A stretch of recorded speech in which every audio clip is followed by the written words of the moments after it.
నా పేరు ఎలుగం సాంబయ్య, చేనేత సహకార సంఘం అధ్యక్షుడిని.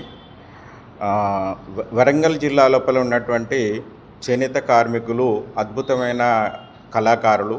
వీళ్ళు తయారు చేసే చేనేత ఉత్పత్తులు చాలా ప్రపంచ ప్రఖ్యాతిగాంచినవి.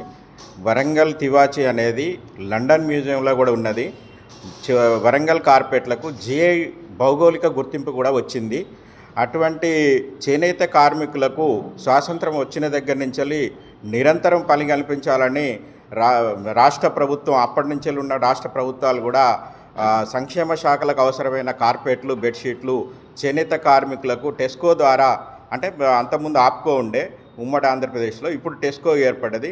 టెస్కోకు ఆర్డర్ ఇచ్చినట్లయితే టెస్కో వాళ్ళు మా సహకార సంఘాలకు ఉత్పత్తి ప్రణాళిక విడుదల చేసి మేము నాణ్యమైన ఉత్పత్తులు టెస్కోకి ఇస్తే టెస్కో ప్రభుత్వానికి సరఫరా చేసేది. ఈ ప్రక్రియ అనేది ప్రతి సంవత్సరం జరుగుతూ వస్తుంది.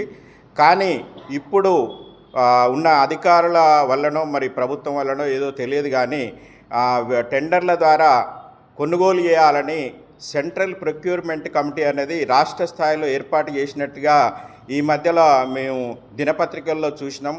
మాకు కూడా కొంతమంది అధికారులు ఈ రకంగా టెస్కోకు ఆర్డర్లు రావు, టెండర్ల ద్వారా కొంటారని తెలిసింది.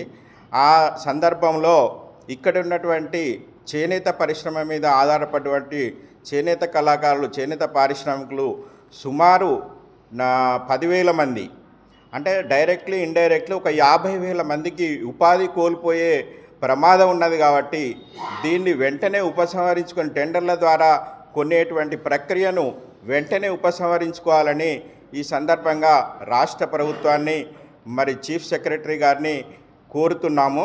దీన్ని వెంటనే ఉపసంహరించుకొని ఈ చేనేత కార్మికులకు యథావిధిగా ఇంతకుముందు ఎలాగైతే కొనుగోలు చేసేదో టెస్కో ద్వారా అదే ప్రక్రియను కొనసాగించాలని కోరుతున్నాం.